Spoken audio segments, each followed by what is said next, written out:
Hello, friends, and welcome to another edition of the Bleed Los Podcast. This week's podcast is presented by BetOnline. BetOnline is the fastest and easiest way to wager on all of your favorite sports, contests, and events with first-to-market odds and lines. Find reviews and news for every league, including Major League Baseball, NFL, NBA, NHL, combat sports, esports, and even golf. BetOnline continues to be the online resource for all of your sports information, from live in-game betting, props, and futures. Head on over to betonline.ag today or use your mobile device to join today and make your first sports bet. Use our promo code, which is BLEAV50, BLEAV50, to receive your 50% welcome bonus on your first deposit. BetOnline, where the game starts. Huge thanks to them for presenting this week's episode of the podcast. We're gonna take a little stroll down memory lane. The first half, I mean, technically the first half already passed, but the All-Star game is the thing that everyone kind of makes you go to the first half, and let's kind of go back and look. We talked about the sky was falling for a while. I think everything's okay, or as you would say, Juan, no pasa nada. I was curious, is there anything that stands out for you in the first half as you kind of go back and look at kind of everything from obviously the season starting late, injuries, to where we are now? You know, it's funny, as much as doom and gloom as we went over, when you look at the end of the first half, they're right where we expected them to be. They're on pace to win more than 100 games. I think I heard a stat the other day, I don't think they've ever won, or maybe this is the fifth best record that they've had at the All-Star break. So I don't know. We probably, if we look back on what we've been talking about this whole first half, we probably look foolish, because here we are panicking about a team that has the best record in the National League. They're not that far from having the best record in all of Major League Baseball. Yes, by percentage point they do. Well, okay, there we go. So it's just like, what were we worrying about? Look, we're going to break down specific moments in the season, but before we do that, I just want to make this metaphor right here, or this comparison, or whatever. The Dodgers there was a lot expected of the Dodgers this season, right? And maybe they might have been underwhelming, but I will say this: you know who hasn't been underwhelming? The Bleed Los podcast. Because wow. I have to say this, bud, this is our second season doing this, and I think we've been killing it this year. I mean, the guests that we've had this season, I never anticipated that we would have the quality of guests that we've gotten. So I think that the Bleedless podcast has shown tremendous growth and now has become a powerhouse in Dodgers baseball media. And she's not on the show right now. You guys are all probably wondering where Alicia Del Valle is. Alicia's on assignment right now. But I think one of the biggest moments of the first half has to be Alicia Del Valle joining the Bleedless podcast. And I think we have a clip when we made that announcement, right, Babyface? Yeah, let's roll it. I would like to extend an offer to you that, I mean, we're going to try to make it as attractive as possible, because this economy is rough, right? Because, I mean, Juan doesn't even drive to work anymore because he's so upset. So we would like you, since you're a free agent, to potentially join our podcast. Starting salary is $0. There is no benefits. Okay. We can talk baseball. Yes. And occasionally we'll have some well-known people on, like Carlos Mencia, to discuss fight clubs. Stop. So if that, I mean, listen, no offense to Carlos, but he kind of got himself caught up. Let's just be real for what it is. All seriousness, though, if that is an attractive offer for you, we would love for you to join us here at Bleed Los Media. Okay, just so I understand, sure. And you are recording this. It is being recorded. I would become a co-host with you gentlemen, and we get to talk baseball and tacos and LA love, because I am LA woman, wink, wink. But I don't get any monies and no benefits. Is that correct? That is all correct. No lie. You get carne asada shirts. Well, you get carne asada shirts, yeah. I mean, you'll get occasionally you'll get a hat. Babyface sent me a hat. Oh, okay. So then you already put it paid on for the the year. tube. Like you have received your compensation for all of I now 2022. know why you sent it to me. Thank you, Babyface. Because look it's like decision day. I am going with Bleed Lows. Thank you. Yay. Well, welcome aboard. Thank you. I can't wait for you to join Juan's Fight Club because I it's am inevitable. a friend of the carne asada. Thank you, guys. All right, so right there, I just want to point out that Alicia still has not joined my fight club. Okay, things are going great with Alicia. I think she's added. I think her feminine energy has added a lot. I had one of our listeners actually tell me this, and I want to, before I lose track of this, I want to thank everyone that came out to the All-Star Game watch party. My apologies that I was not there in person. I had some feedback there that everyone enjoys Alicia's perkiness, and now I have been dubbed the Prince of Darkness, and that's because of you guys. Well, I don't think I'm an a-hole, but apparently my Prince of Darkness balances well Alicia's perkiness, is what I was told. There is a right that we need to wrong here, Juan. What's that, sir? You kept saying we're talking about doom and gloom. That's not true. That's simply not true. You for sure. Dare I even say babyface? Yes, pero I did not say. If anything, I would always say, "Hey, bro, they'll be fine. Talk to me after the All-Star game." It's now after the All-Star game. I would like a correction to be issued on that because how dare you? Yes, I will say this. You are definitely the voice of reason on the show. You are the one. If anyone should have coined the phrase "no pasa nada," it should have been you. Right. I mean, you're the one that keeps it real. Alicia's the perky one, and I am, I guess, the Prince of Darkness, according to our listeners. Which is I feel like that's a fair comparison. No, it has been fun having Alicia on and getting to know her, this way, I guess, for lack of a better term. Then it's again, the Princess of Picolandia, also Yes. another moniker for her. The Paula Abdul of this show. I don't remember who came up with that. It was Simeon. Simeon came That's up who it with was. Yeah, Simeon. Shout out to Simeon for coming up with the Paula Abdul. Wait, so based on that, does that mean that I'm Randy Jackson and you are Simon Cowell? I guess apparently I am. I do not believe that I come off that negative. And it could be because everybody is upset about my apparent attack on flour tortillas de harina. Look, I want a clarification here, people. Sure. I'm just educating you guys. I don't hate tortillas de harina. I really don't. We had some flour tortillas last week, and they're We pretty did. good. Yeah. So I mean, I get it. It is. And by we also does not include Juan. We everyone but Juan. Some of our listeners apparently are starting to get a little, they're a little sensitive to the apparent attack that I make on tortillas de harina, and I just don't think I'm that bad. I really don't. I guess I'm just completely. I have no self-awareness. Has just a follow-up question, just so we can kind of gauge this, right? Has your kid ever said that you're cringe? No, not yet, but Okay. she does do this. And for those of you listening on the audio, it's She's hiding. like ay vergüenza, que vergüenza, Yeah. So it's approaching cringe status. We're not too far off. Oh, but let me tell you, she loves Juan Soto, and she has no problems asking me, "Are we going to go to the game this week?" So, she has no problem being seen in public if we're going to go to a Dodger game. Well, if Juan Soto's there. Look, one thing I will be I'm very proud of. She was an Angel fan, and now she has become a Dodger fan. So, Well, it's because of your slander towards the Los Angeles Angels of Playa Larga of Orange County. That's exactly. They should take that deal. They should. But I mean, back to your original question, though. Looking back on it, Alonso, how can we not say that the first half was not dominated by Freddie Freeman? When it comes to what was happening in spring training, and then the telenovela that Babyface coined, which is Dos Equipos, Un Camino. I mean, is there a bigger storyline than, especially the season he's having, than what Freddie Freeman has brought to the Dodgers? Here's the funny thing about the Dodgers. Obviously, Freddie Freeman, that whole thing, from the offseason after, everyone was able to conduct business, how that quickly came together, and then now him, Trey Turner, and Mookie Betts are kind of your big three. for the time being.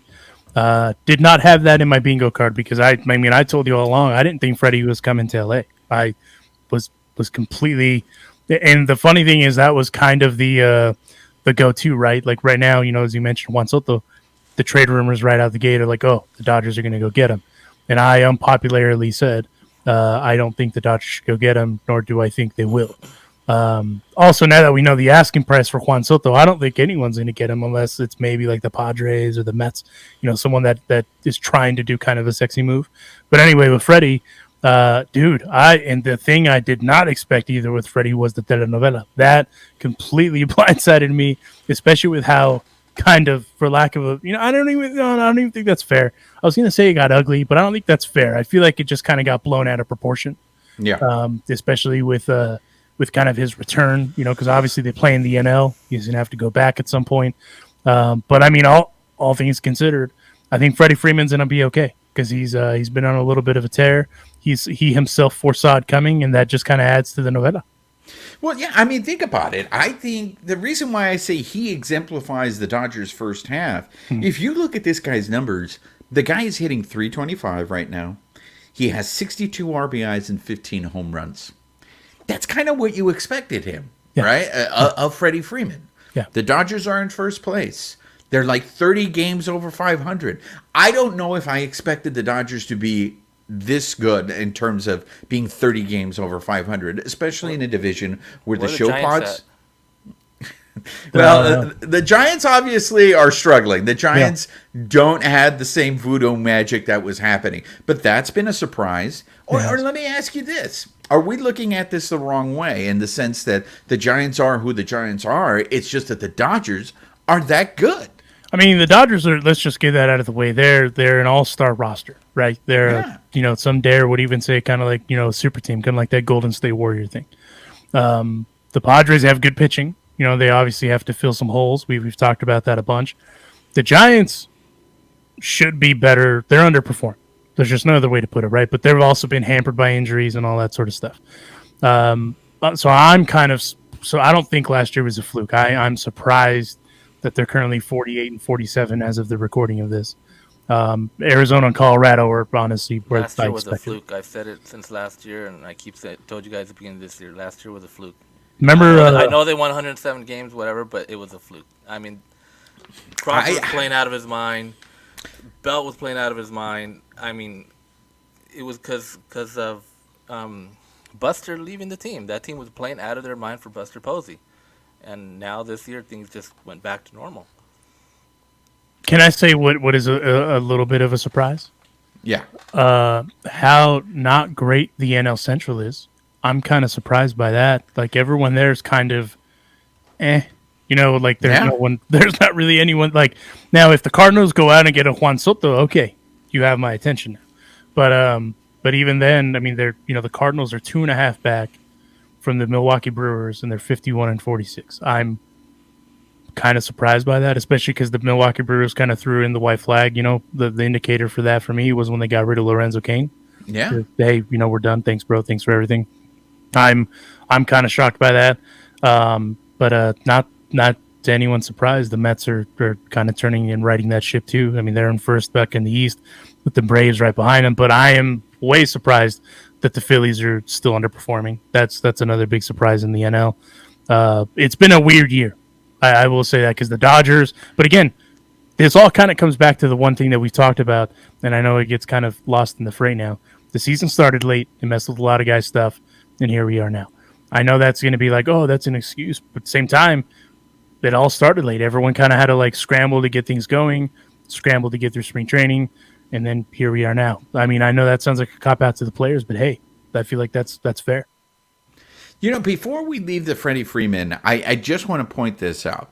Yeah. Where would the Dodgers be if they didn't sign Freddie Freeman? Because there's been a lot of underperformance in the first half. In particular, we're looking at Max Muncie, Cody Bellinger. I think now we have to start asking ourselves, is this who Cody Bellinger is?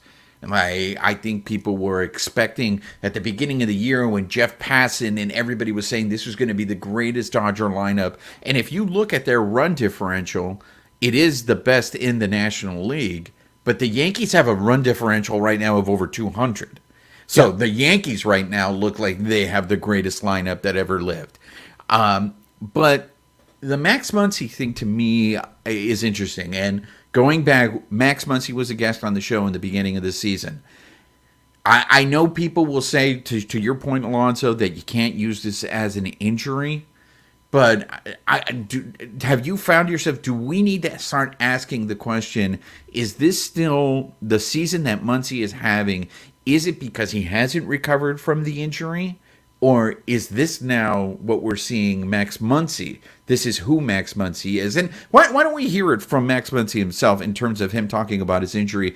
Babyface, we have a clip, right, of Muncy? Yeah. Ask you, how's your arm? I know you kind of broke the internet a little bit, Dodgers internet, in talking about your elbow and everything that's gone on with it. How's the arm holding up? It's getting better. We're getting there. It's a slow process, but everything's moving as it should. And, we're actually going to start swinging the bat here pretty soon. So, things are looking really good. And, things are looking good for the season, whenever that may end up being. But, it was a really unfortunate injury, and, it sucked. And, it's just one of those things that it happens. It's part of the sport. Can't complain about it too much. Hey, Max, when that injury happened, did you think it was as bad as it was, or did you just think it's a stinger? I'll be fine. I'll be fine. No, as soon as it happened, I knew it was pretty much worst case scenario for me. That's the most pain I've ever been in my life, without a doubt. As soon as he hit my elbow and I rolled on the ground, I felt it pop out. And when I was on the ground, I ended up rolling my whole body on top of it, which most people are probably going to say that was a dumb idea. That actually made it feel better, and it popped it back into place. But when they came out there, they were asking me if I was all right. I said, get me off this field so I can go pass out in pain.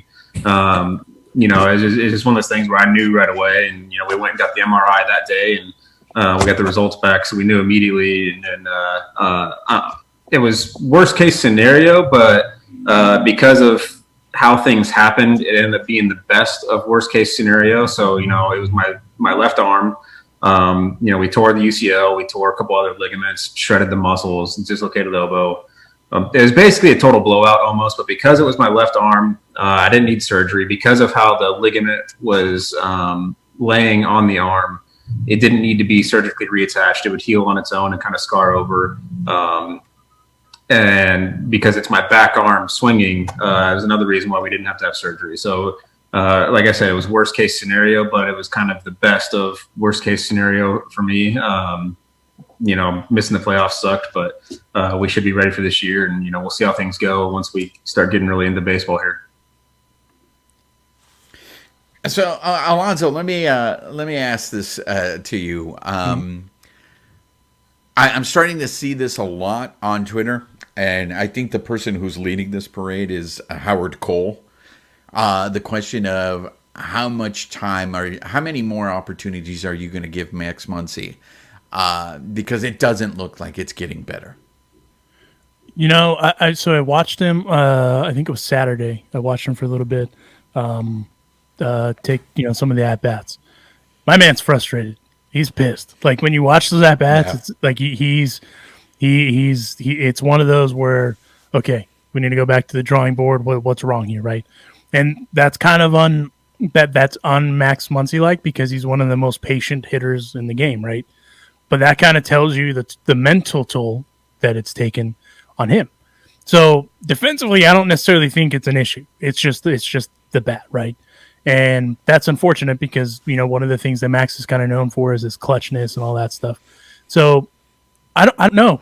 Truthfully, I don't know what they're going to do there, because he's also a core guy is kind of how they look at him, right? He's an integral part of the team is how they treat him. Obviously, they trust him because they've kept him in the lineup. So I honestly don't know. I don't know what it's going to take for them to be like, hey, okay, maybe he needs to take a few days off. We let him sit. In some guys that's how it works. And other guys, Max, if we've learned anything about Max, he's an intense guy. Nothing wrong with that. He's a gamer. It might be detrimental for him to take a few days off. So who knows, right? So I don't know. I honestly that's kind of a loaded question that I don't think anyone really knows the answer to except Max Muncy.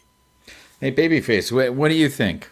I mean, it might be just out of necessity. I mean, with Justin Turner being out and Chris Taylor's out, who else can you put at third base? I mean, Jake Lamb, right? He's an infielder. He can fill in. But I mean, how much is it?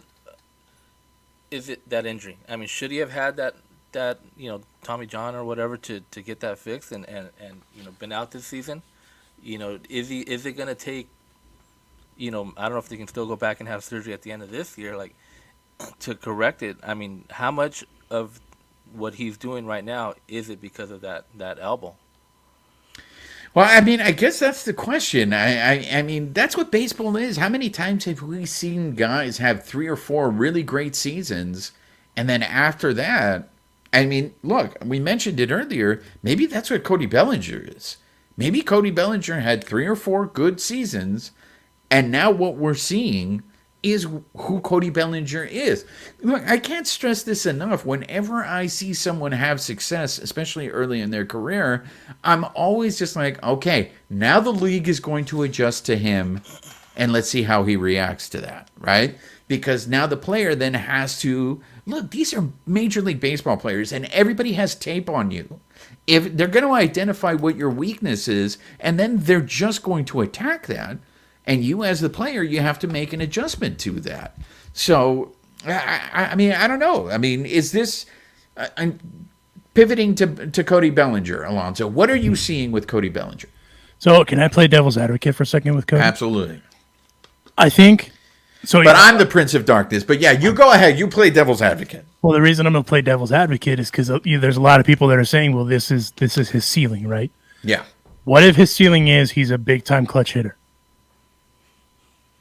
And then there's a history of that, right? Yeah. In Major League Baseball. There's guys who just play really well in the postseason. And he did look different in the postseason last year.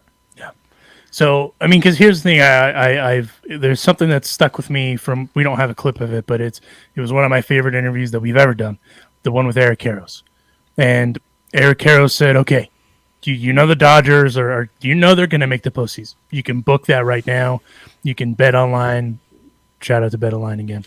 That they're well played, sir. Well played. They're going to be in the postseason, right? Now, when they get to the postseason, it's a different story, right? As we saw this last postseason, and not to be overly critical, it's just what we saw.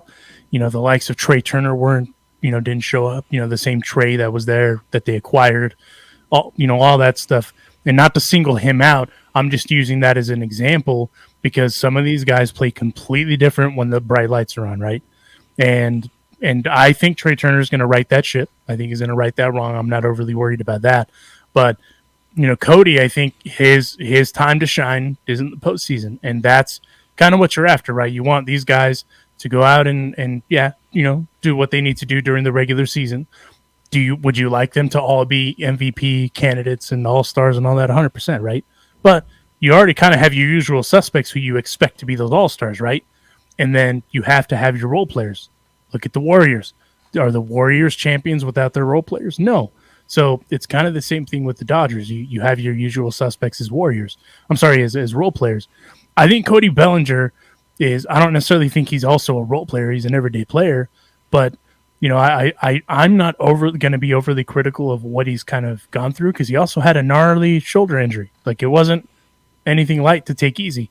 So I think he's still figuring out doing what he needs to do, taking care of his body, but he's getting big hits along the way. And if that's what you're going to get out of him, hey, man, I'm cool with it. Because if he's hitting at the bottom of that lineup and the rest of those guys are getting on base, that's what you want because that's what's going to produce runs and manufacture runs. So I'm cool with that.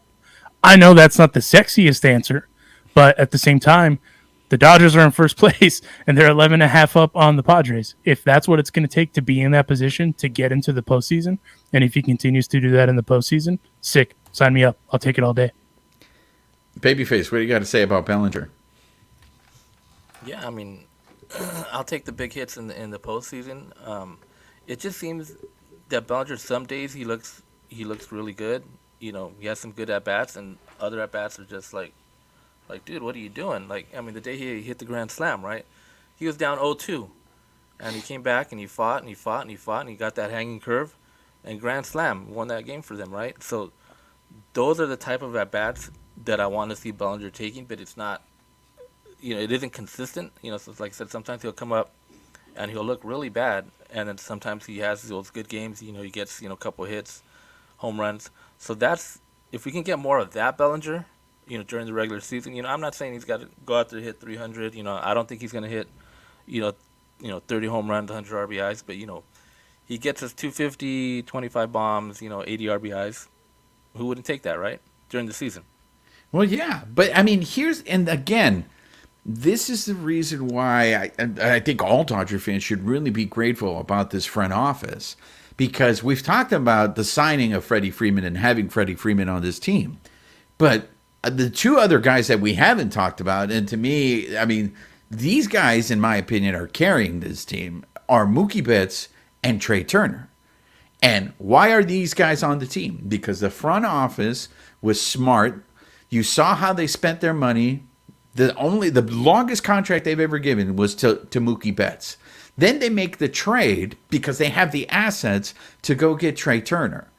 And this is one of those things where I know people are, especially people who aren't Dodger fans, are critical of the Dodgers, saying that they're buying all this talent. But there is a plan here. And Alanna Rizzo, we had Alanna Rizzo on the show this season, and Alanna Rizzo talked about how the Dodgers are, how their infrastructure, so to speak.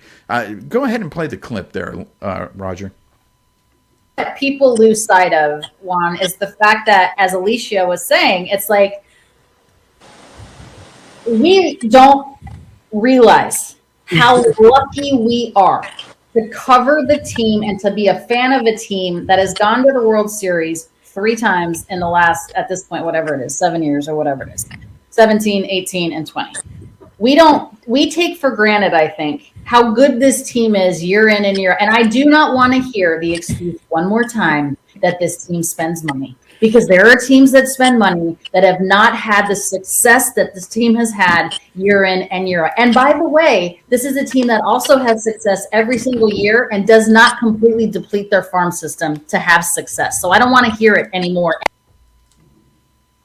I mean, and there you have it. I mean, I think she said it perfectly there. I mean, Alonso, what are your thoughts on, like, to me, what Mookie Betts is doing is just like, that's why I loved Alex Verdugo, but if you can get a Mookie Betts, you go get a Mookie Betts.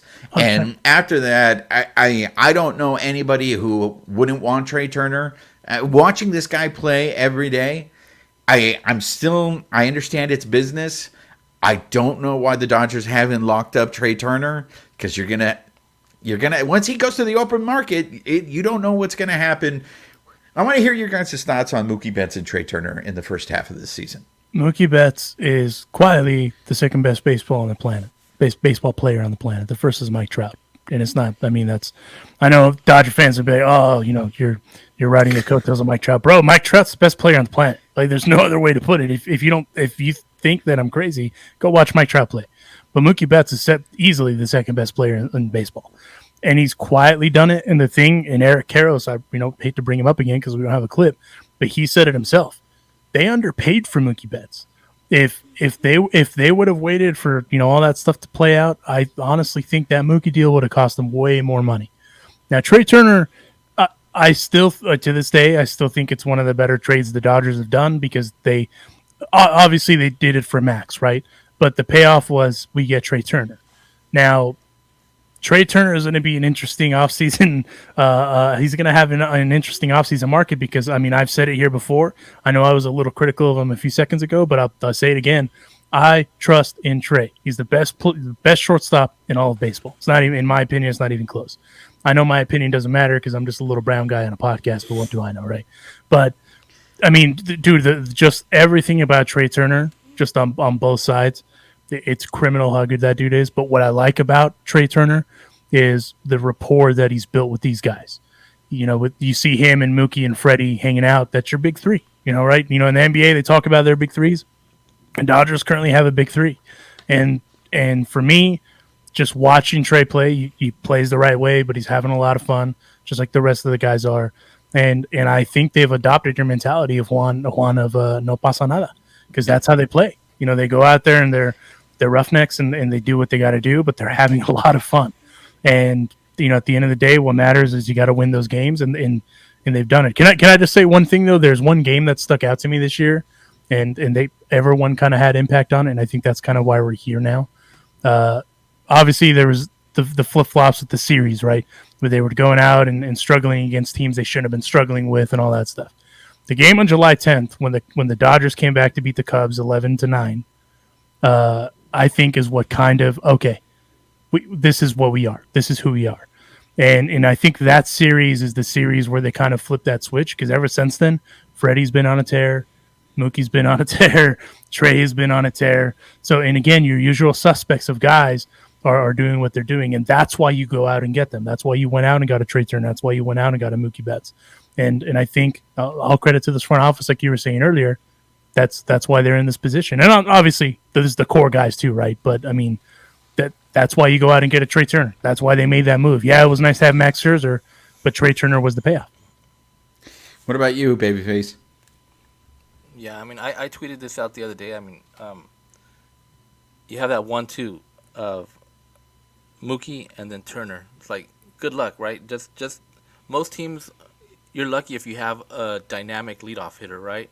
Now the Dodgers got Mookie Betts and Trey Turner, and then you got Freddie Freeman after that.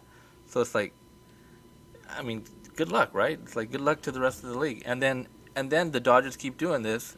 Then you have, you know, your other guys, but then you have guys you don't even expect.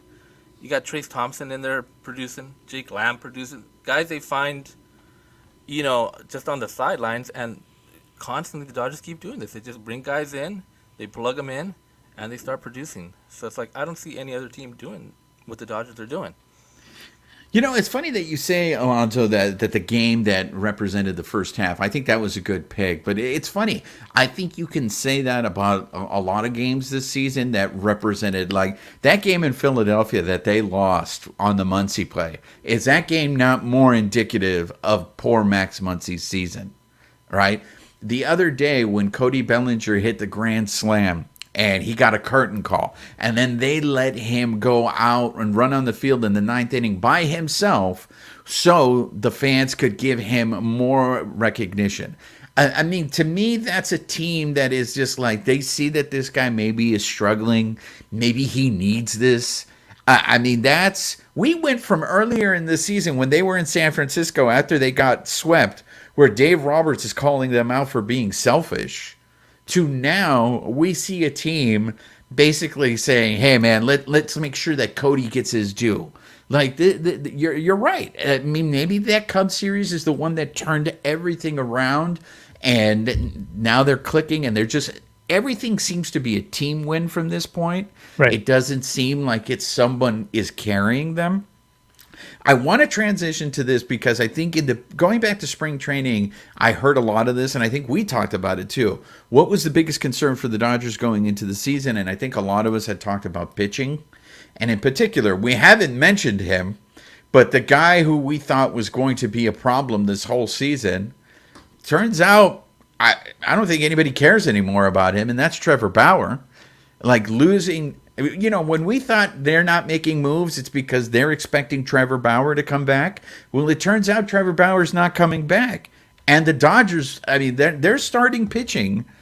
I think it is number one in all of Major League Baseball. I did not expect this. I had to say this is a surprise. The fact that you saw Clayton Kershaw in the first half of the season almost have an opportunity to throw 2 no-hitters, 2 perfect games. I mean, it's crazy. Tyler Anderson almost throwing a no-hitter against the Angels at Dodger Stadium. And, of course, you can't say anything about, I mean, who is a bigger surprise? The Catman? I mean, the season that the Catman is having, that first half that he had was fantastic. I was kind of disappointed to see Andrew Heaney get hurt because I was curious to see what he was going to do if he stayed healthy. Rumor is he's going to be in the rotation this week, so we'll see how Andrew Heaney looks like. But The starting pitching for the Dodgers, I have to say, I'm pleasantly surprised. At the same time, I am concerned if they can keep this up in the second half of the season. Well, and you also omitted Walker Buehler's down and out for a while, and Julio Urias has still been doing the thing, right? I mean, I've said it a bunch here before, and I don't remember who it was, but they're like, well, it's not really nitpicking, but in all reality, with the team this good and this balanced, you kind of end up nitpicking, right? And I feel like Dodgers pitching, and I'm guilty of this too, has been unfairly nitpicked because they are the best pitching team in baseball. They're better than the Astros by two ERA points. So 2.96 to the 2.98. And then from there, it goes into the threes after those guys. So for me, listen, pitching wins you championships, right? And I am still a firm believer that you need 3 starters to go out and win a championship. You can go back and look at all these rotations for the last however long. They all have 3 guys, right? So if the Dodgers are going to win, they need their 3 guys. So obviously, you have your horse in Kershaw, you have Tyler Anderson, you have Julio Urias. Then you throw in Tony Gonsolin, who obviously falls into that probably ahead of Tyler Anderson, but still, Tony Gonsolin, man, good for that guy because he had all the tools in the world, and he said so himself. I know we don't have a clip of him, but he said so himself when we had him on that it sounded like maybe there was some outside noise that was creeping in a little bit that that was messing with them and stuff, but he was able to kind of right that ship. And obviously, it doesn't hurt that you have a guy like Mark Pryor that's in your corner that can work with your magic. So I think. Listen, man, there's just no bones about it. The Dodgers on both sides of the ball are pretty balanced. And, kind of like Roger was saying a little bit ago, you look at their lineup, and every day, top to bottom, it's a stacked lineup. I mean, when you have Cody Bellinger hitting in the 8th spot, and that guy, I mean, even though he's been struggling, that's still Cody Bellinger. That guy was an MVP not too long ago. That guy hits bombs, right? Chicks dig the long ball. Or as that kid from the Little League World Series, I hit dingers. So that's kind of what you expect with the Dodgers team, to have good balance, top and bottom, and that I'm not surprised. But the crazy thing is, the Dodgers still may go get pitching. And Eric Karros, again, I hate to bring him up because we don't have a clip, said so himself. You got to go out and hoard pitching, and they've been signing kind of players that have been DFA'd and stuff like that Pryor's going to work his magic with. But imagine if the Dodgers go out and get another start. And that leads me into the trade deadline, right? And the trade deadline is next week, folks. I mean, it's crazy. We just had the All-Star game, and now we're going to go straight into the trade deadline. Babyface, before we start talking about possibilities for the Dodgers in the trade deadline, what was your biggest surprise in terms of the Dodgers pitching staff in the first half? I mean, obviously you got to go with I'm going to say Tyler Anderson. Just because, we've seen Tyler Anderson before, and we never thought, okay, he's at best, number 5. I mean, he's been out there dealing like, an ace for some teams, right? He's had no hitters going into the 7th, 8th inning. I mean, every start is like, sometimes, there's no hits for 4 or 5 innings. Like, this guy is out there, like, just doing stuff that these hitters are not. They just don't know what's coming at him, and I think he's the biggest surprise that he's an all-star. The Dodgers just signed him on a whim. They signed him like a day before camps let out, right? Like it was close. It was a few days before. Really late. And I mean, what he's done for this team, for this rotation after losing Buehler, losing Kershaw early. I mean, I think Tyler Anderson definitely has been the biggest surprise. And it's interesting. You mentioned, I mean, he was an all-star. The Dodgers had 6 all-stars.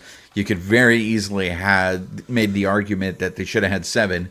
The fact that Will Smith still didn't make the all-star team is very baffling to me. 8, because Julio Urias should have been an all-star too. And you could have made, I think that start against the Cubs, I think, is what hurt Julio. But Julio's bounced back since then, But here's the thing, Alonso, you just said, I mean, this is a team, and you've said it before, it's an all-star lineup. They could have had 8 all-stars, but here we are, we're still talking about the trade deadline and what they're going to need to, and, going back to that Karros interview that you talked about, and even David Vassegh, I think the concern is having an elite starter, adding an elite starter to that for the playoffs. Right now, to me, this trade deadline and what they're going to do is all about the playoffs. It's all about, because the Dodgers are in, right? I think their magic number already is like either in the 60s or in the 50s. I think it's 54 as of today. 54 after today. So, getting us into the trade deadline, in terms of the Juan Soto thing, I heard you guys talk about it at the All-Star Game watch party, and I agree with you, Alonso. I would not make the trade. As much as I love Juan Soto, I would not make the trade for Juan Soto now. I would not make it in season. I would revisit it. Hopefully he's still on the Nationals, and I would revisit it in the off season. But for right now, I think you have to use your assets to get another starting pitcher. I think you need. Here's the thing about the bullpen. Yes, I get it. The bullpen looks a little shaky right now, but I got news for you guys. I don't think that Reyes Moranta or David Price are going to be closing out games in the ninth the remainder of the season, right? Dustin May is already on his rehab, and I know that they've talked about Dustin May going into the starting rotation, but realistically, I think maybe we're probably going to see Dustin May in the bullpen. So, and Blake Trinan has started throwing again. So you're going to have some reinforcements. And that's one of the things we haven't even talked about, that the Dodgers have been doing this without Blake Trinan, without Daniel Huston, who were supposed to be key components to the bullpen. Craig Kimbrell, who everyone hates, has been shaky. He's been shaky. But, hey, the last couple of times he's been out on the mound, he's done his job. So if Kimbrell starts pitching better, what I'm saying is I hear a lot of people say we need bullpen help coming to that trade deadline. I got to ask you guys, what is more important? Is it getting bullpen help or getting a starter? And also, who in the minor leagues do you think is going to go? Because we've had some minor league guests on there. We had Michael Busch. We've had Diego Cartaya. Those are all names that have been, mentioned in terms of making a trade for Juan Soto.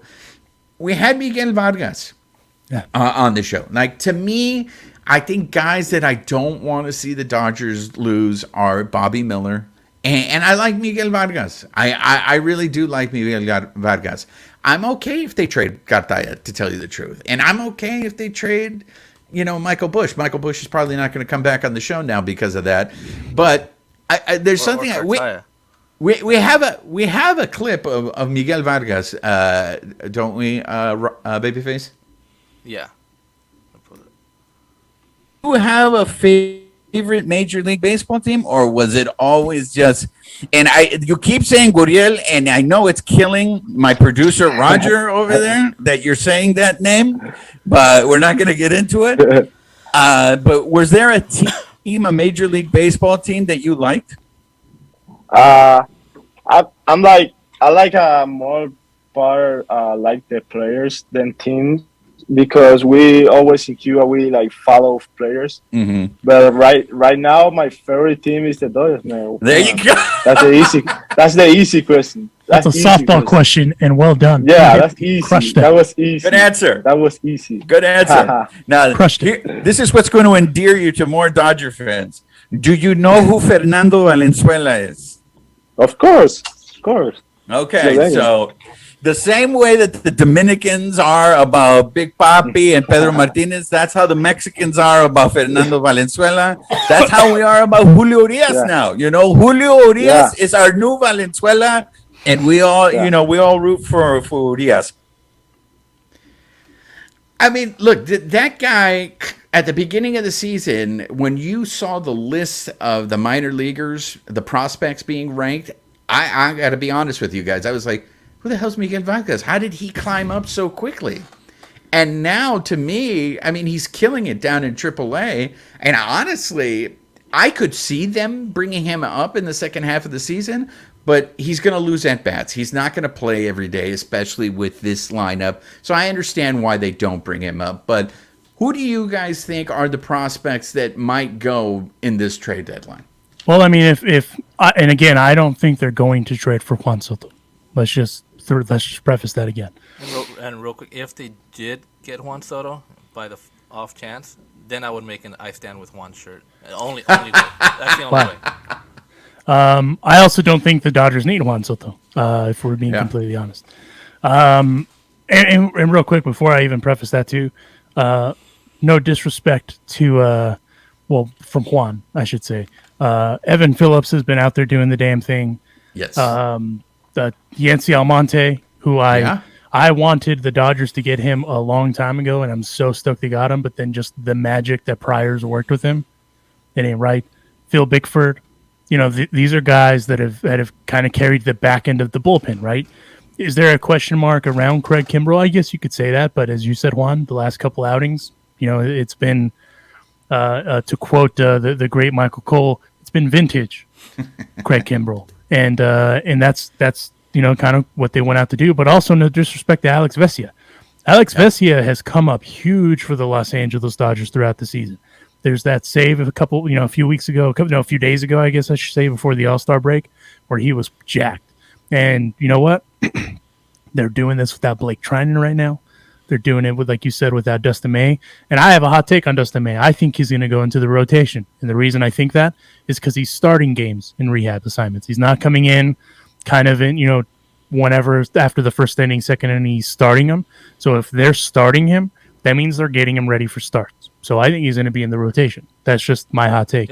Isn't that what Vassay said? Like they want to extend him so that they have that option if they need to use them, for as a long relief or as a starter. Well, and again, it wouldn't shock me because the Dodgers, as we saw in the postseason, they've adopted the whole opener thing too. So again, I think they're going to throw him in the rotation because I really hope Andrew Heaney's okay because I believe it was shoulder inflammation as to why he got thrown on the IL this go around. I hope that's all it really is and nothing more. But if they can get Andrew Heaney and Dustin May back to be Andrew Heaney and Dustin May before their injuries, dog, that ain't fair. That's not a fair rotation. And look, and real quick, Alonso, if that happens, look, I'm sorry, Mitch White, because we have taken you for granted. Mitch White 100%. has been pitching well. Go ahead, babyface, say it. Isn't he the greatest number 66 ever in LA? He's not, but okay. How dare you? How dare you? But now I'm wondering if Mitch White, if Dustin May and Heaney are okay, can you use Mitch White as trade bait?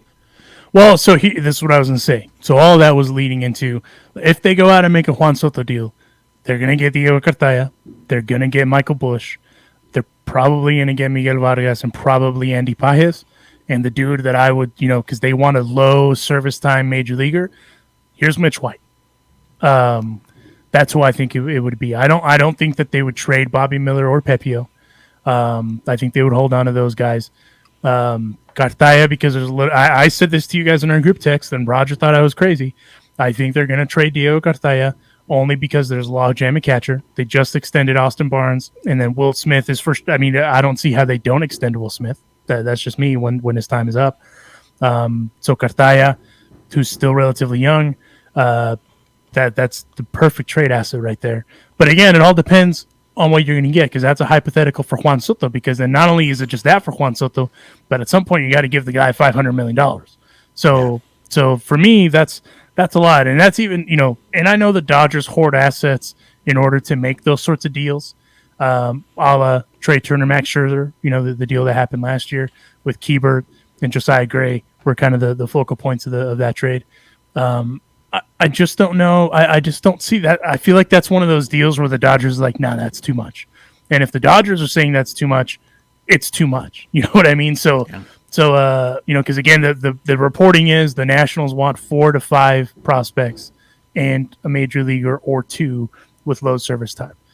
That's kind of how I would assemble that deal to be. Now, if they are in fact going to go get a Luis Castillo, obviously I don't think it'd be that much. I think it would be like a Mitch White and either like a Pages or a Michael Busch. That's the sort of stuff they're after. So, or even Cartaya.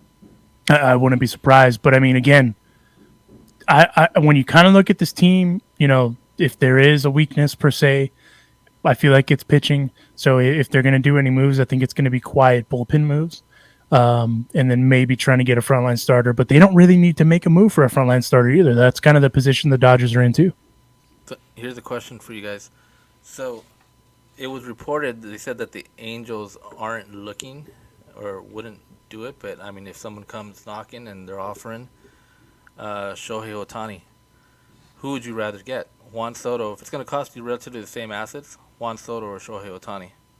Me, neither. That's what I would do. I wouldn't trade for either of them right now. If I had to, if you put a gun to my head, I would say Juan Soto. Yeah, if I had to, I'd trade for Juan Soto. So now when they're on the open market now, if you're the Dodgers, you don't think the Dodgers are going to go after one of these guys? Like, who would you go for? Like, who do you think would benefit this team better? Juan Soto, if I were to go after the two. Shohei is going to cost you probably $60 million this season. I don't...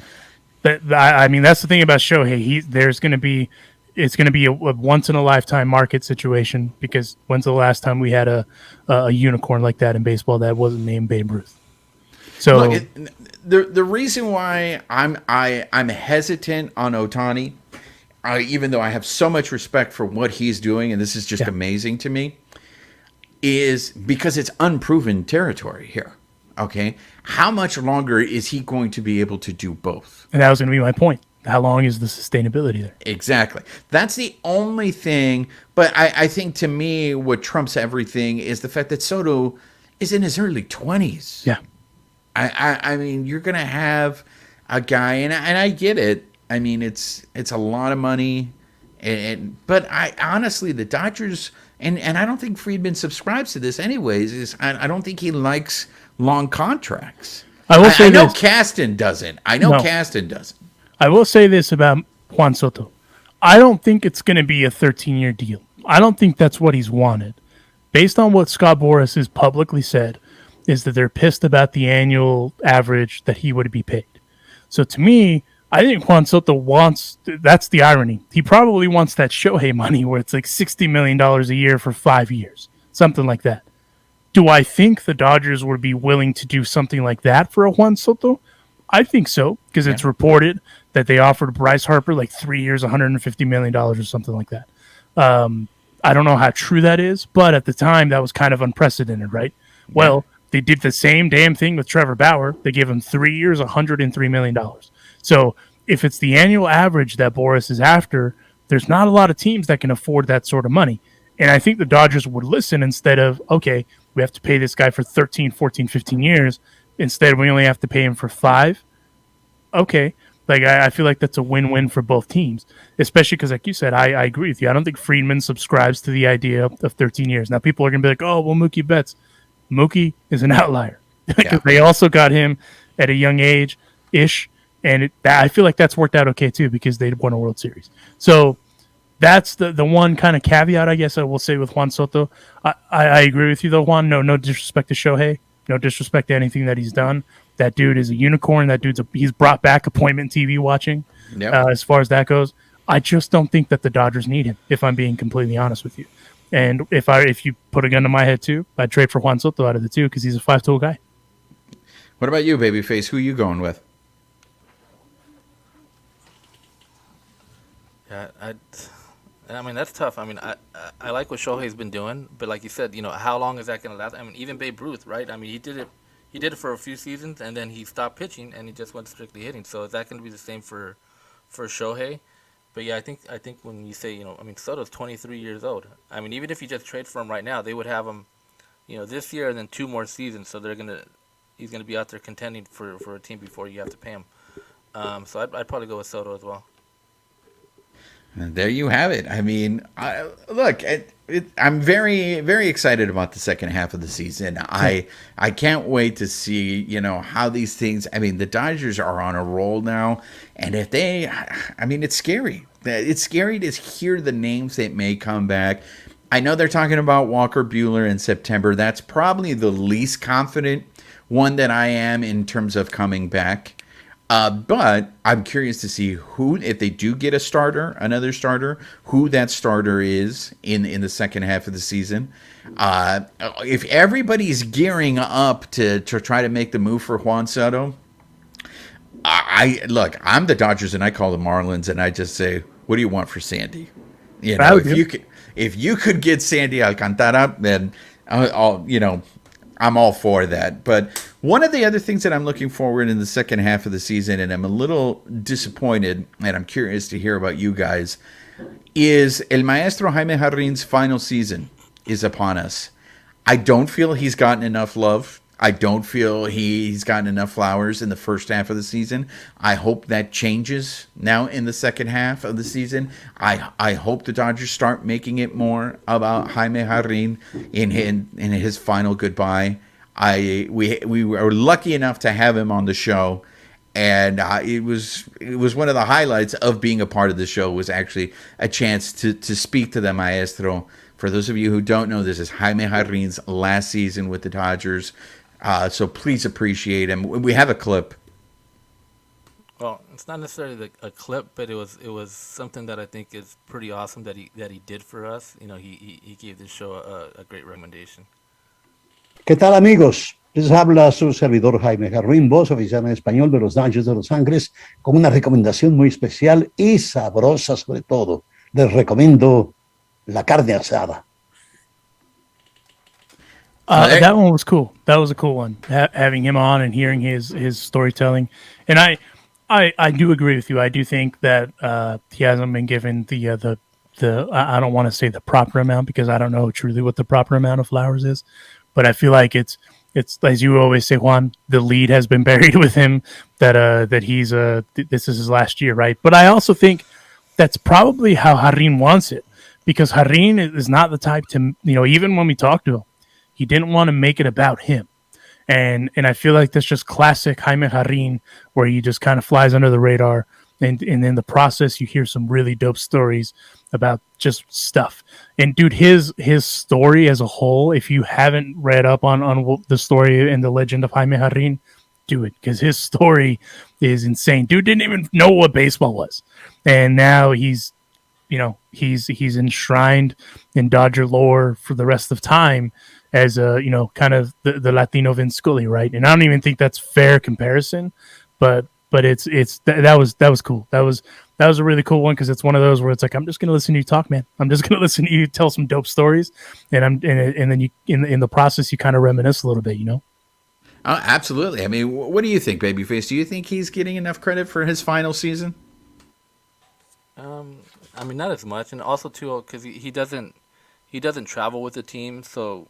I think if he was traveling with the team, you'd probably see it more with other teams kind of showing their respect to him. So it's just gonna be in LA, and obviously we probably won't hear about it until we get into that final stretch of the season. That's kind of I think when we'll start seeing more about him in the news and people talking about it.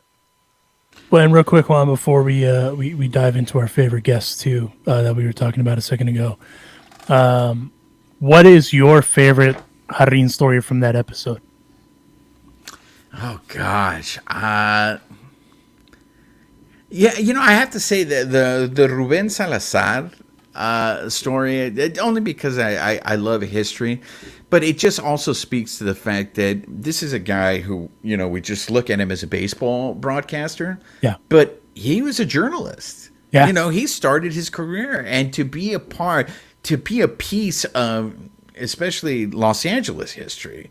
But the Chicano movement at that time, it was like talking to a museum, and I was so just engrossed by that. My favorite story was, obviously were the Olympic Auditorium stories because those are near and dear to me because my dad would talk about that a lot. But the Thrilla in Manila story, how it's crazy to think that, because here's the thing, that wasn't in the grand scheme of history, that wasn't that long ago, right? But it feels like it was an eternity ago because, the technology and all that stuff. But just the details that he came with, like it was like you were still there, but it's been so long that he's still able to recollect the way that he does. It's insane. But again, that just kind of goes to show the lore and the legend of Jaime Jarrín. Oh no, absolutely. What about you, Babyface? Yeah, I just hearing his old stories from when he started, how he started. He didn't even know the game of baseball. And just to what he's become. I mean, I think everything during that whole episode, we're just like, just listening, like like a grandpa or someone, telling you these stories of times past, and you're just like completely in awe of it. And I think grateful for having that opportunity, and thankful that he decided to give us that time. And I think it was truly something special for the show. You bring up a good point, because I think it is absolutely insane that those early broadcasts, he wasn't even watching the game live. Yeah, Exactly. Like he was broadcasting based on the descriptions that they were giving him of the game. So that to me is insane. One of my other favorite guests, and I think we have a clip of him, was Danny Trejo. Danny Trejo stopped by, another guy that puts it on for Los Angeles, part of Los Angeles history.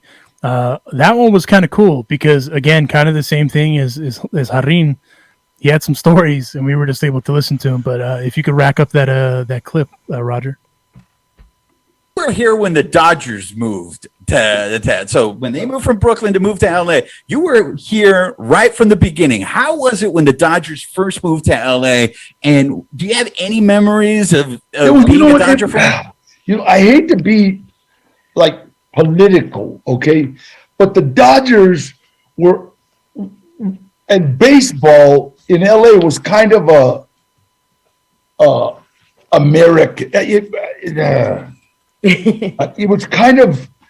Can I say white? Can I? Of course. Okay, yeah, it was. It was like that was because Now when Fernando came in, I'm sorry, we used to joke that it was a misdemeanor if you got caught on the streets if Fernando was pitching. You know what I mean? Because that's when the Mexicans and Latinos started going to Chavez Ravine, and that's when everybody became diehard Dodgers. And so we all really, Fernando, just like, orale Fernando. He's the sweetest guy in the world. You know what? I was trying to get his autograph, and he was doing a radio station there at Dodger Stadium, and I went to go in, and they stopped me. And went, Mr. Taylor, I'm sorry. I'm so sorry. Nobody can. And it was a poor little old man stopping me. So I'm okay. All right. I'm not going to argue with you. And so I okay. And he was like, but you know what? He went in and told Fernando that Danny Trejo wanted to talk.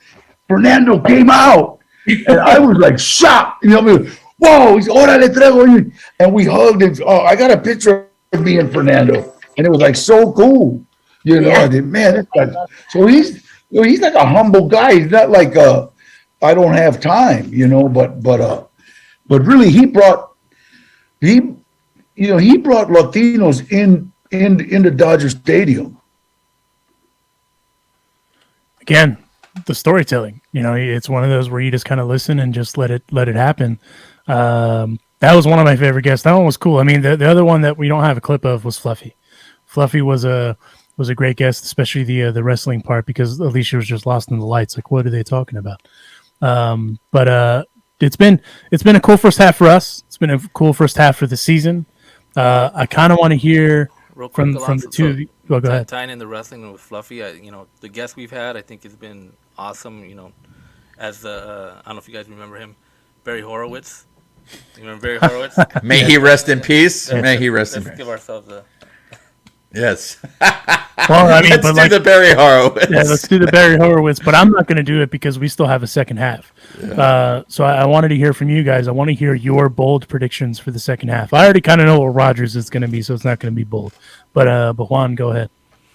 I think that, of course, the Dodgers are going to win the division. I think their toughest matchup is going to be in the second round, because the way things are lining up right now, it looks like they are either going to face the Braves, the Bravos, or they'll face the Show Pods. And if it's not the Bravos, they're going to face, if the Bravos end up winning the division, they'll end up facing the Mets in the second round. The show pods, I think if Soto does get traded, I think the show pods are going to be the ones that are going to overpay for him. And I was talking about this with Babyface off the air. I feel that whatever trade the Dodgers do is different currency.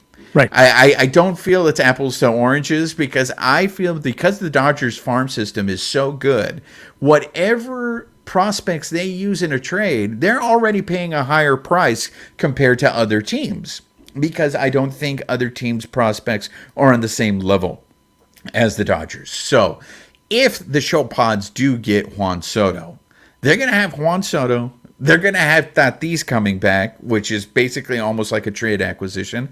Manny Machado's having a great season. And the show pods pitching has already been good. So the issue for the show pods, at least from the times we've seen them this year, is that they don't score. They don't score runs. You're going to add Soto to that lineup and you add Tatis Jr. to that lineup. The show pods might be able to salvage their season if they make that Soto trade. So and to your point, I think the show pods are going to make bullpen moves because that's where their biggest, kind of weakest point is, aside from the run production, is they don't have a legit bullpen. They have a legit starting rotation. Can't take that away from them. They went and got Sean Manaea. They got their 3 now, right? Joe Musgrove, Sean Manaea, and Blake Snell. They just need the bullpen help. You forgot you. Well, and the reason I leave out you is because he's the other guy, right? The fourth guy, the fourth horse, the 4 horsemen. But I mean, you could also flip them. You could take out Snell. You can do you can take, so they have options. Where they don't is in the bullpen. But I agree with you, Juan. I actually, the 2 teams I think are going to make the overpay for Soto are either the Cardinals or the Padres. And the funny thing is they're right there. Like they're not terribly far off. The Braves are consistently good, but I still think the Dodgers come out of the NL.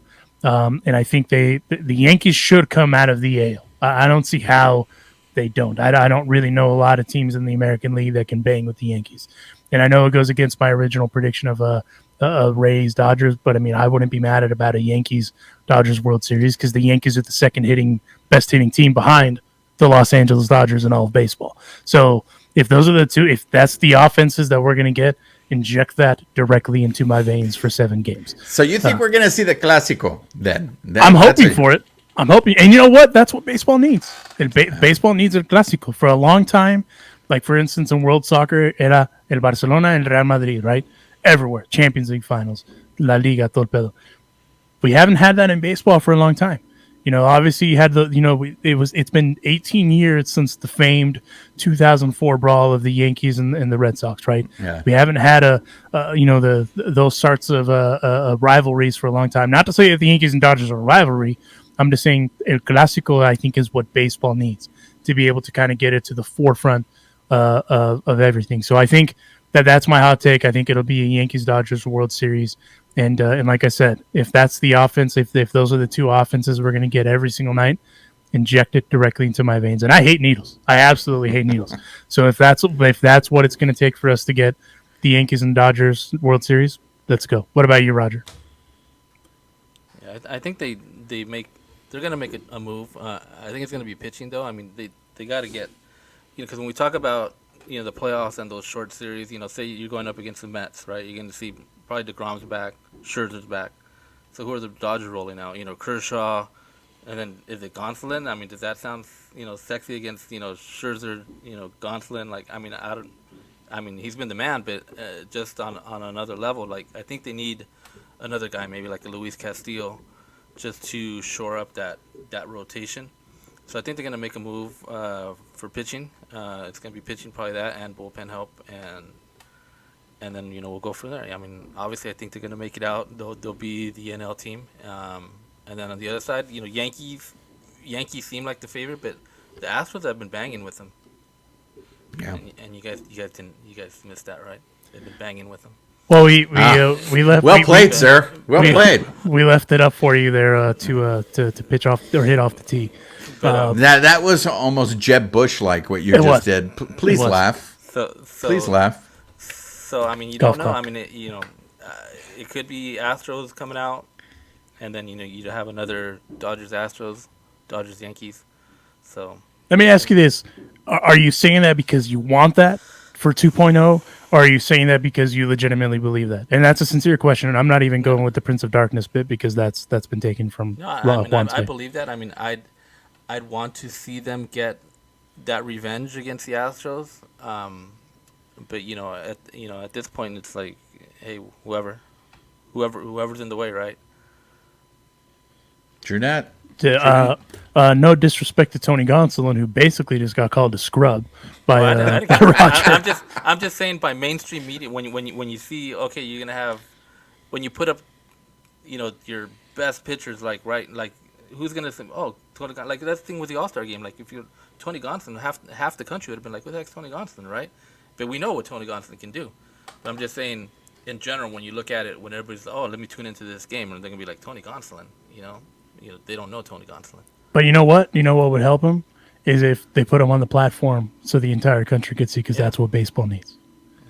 And not calling him a scrub would also help too, because I mean, listen. At the end of the day, I've said this before, and I'll say it again. Baseball does a fantastic job of getting in their own damn way, and if they would just stop that, and then get the likes of Tony Gonsolin, Tyler Anderson, and not even just with the Dodgers, Jazz Chisholm, Sandy Alcantara, all these other guys that play baseball in a fun way, even Tim Anderson, like those are the guys that if they did it, they'd be just like the casual NBA fans that know who Gary Payton Jr. is. The casual fans that people make fun of. But what do I know? I'm just a small brown guy in a podcast. Juan, aside from that, do you still have the Dodgers in the World Series? Yeah, I do, but I'm not as confident as you guys. Right. The playoffs are a completely different animal, and I just to Roger's point about the sexiness.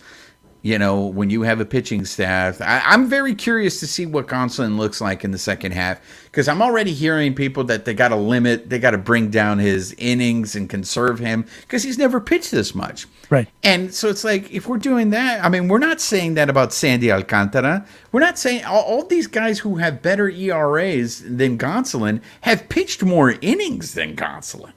So I'm very curious to see, only because it's also the Alex Wood factor from 2017. Alex Wood was 11-0, and then in the second half in that year was a different pitcher. But he pitched well in the postseason. So I would like to see Gonsolin do that. So that's why I'm just nervous, because you run into two hot pitchers. I mean, if DeGrom and Scherzer go nuts, what are you going to do? I mean, if Max Fried goes nuts and can shut down the Dodgers in a short series, I mean, that's what's concerning, because we've seen the Dodgers do it themselves. Go back to Hershiser. Hershiser almost single-handedly beat the Mets in that series. Well, and you're going to get an opportunity to watch Tony pitch tonight against Paolo Espino. They start their set against the Washington Nationals at Dodger Stadium tonight. As of this, and ironically, he's 11-0. So that start is very interesting to me, Alonso, because he didn't look good against the Cardinals. And Dodger fans, I want to remind you guys, he lost the All-Star game. He got rocked in that inning. He got hit hard. Yeah, it was. Look, yeah. Maybe this is why people call me the Prince of Darkness. But let's look at it, guys. He did not look good against the Cardinals. And then in the All-Star game, Stanton took him deep. And then he gave up the other home run to Buxton. Yeah. And those were the three runs that won the American League, the All-Star game. So that's why I'm curious if Gonsolin goes on the bump today. Mind you, yeah, it's against the Nationals. But if he looks sharp against the Nationals today, then okay, then maybe it's just one of those things. And Roger, you have we can book it that you have the Dodgers winning the World Series against the Yankees and or the Astros. Dodgers in 6. Oh, you don't even want the 7? Oh, okay, all right. I just want the 7 because it's best for baseball, in my opinion. Yeah, I agree. In my opinion, but again, I digress. What do I know? But we want to thank you guys too for riding with us, all you listeners, subscribers, all that good stuff. Because I say it in a lot of my opens. If it wasn't for you guys, we wouldn't be doing the cool stuff that we're doing. And that All-Star Game watch party, that was fun. Even though Juan wasn't there, that's probably what made it funner. is there wasn't a cloud of darkness that just kind of rolled over LA Hot Wings, and we were able to enjoy it. But it was cool getting to know some of our listeners in person. Philip, who stands with Juan, also advised me to keep up the Fight Club with Juan, so I'm gonna do that per the you gotta honor the requests. So, yes, absolutely. And then Simeon, some other guys that were there. It was great to meet you guys in person, especially with how much you guys interact with us online. So if you haven't, follow us. We all have our socials all over the place, and even though Alicia isn't here, she would also ask the same thing. Follow us, engage with us, and also for you guys listening, chime in when you see the thread for this episode. Tell us your second half take as far as what you expect for the Dodgers or even trades. I'm kind of curious to hear what you guys think, because obviously, excuse me, it's all speculation as far as trades go, right? But the Dodgers have a knack of pulling stuff just completely out of thin air and making stuff happen. So anything is possible because it's that time of the year. But again, we can't thank you guys enough, and we also can't thank BetOnline enough. BetOnline has presented this week's episode of the podcast. If you head on over to betonline.ag or use your mobile device to join today, and you make your first sports bet, use our promo code, which is BLEAV, BLEAV 50, to receive your 50% welcome bonus on your first deposit. BetOnline, where the game starts. You could also make bets on the wager, or I'm sorry, on the thing we were just talking about, who are the Dodgers going to play in the World Series. If you think that it's going to be against the Yankees, the Astros, whoever, you can make those bets at BetOnline. BetOnline, where the game starts. Huge thanks to them. And again, can't thank you guys enough. Can't thank Believe enough on the network that we're on. For everything. It's been a fun first half. I can't complain. The only thing I'm complaining about is that it's the first half. Like, the first half is over. Like, the season's flown by like that, and now we're heading in my favorite time of the year, the fall, which is not as hot as it currently is either. That's also why I like the fall. But we're gonna wrap this thing up. Thanks again from your boys Alonso y Juan, Babyface Gimmick in the Sky, and Aisha del Valle. Thank you guys again. We will catch you down the road, and go Dodgers.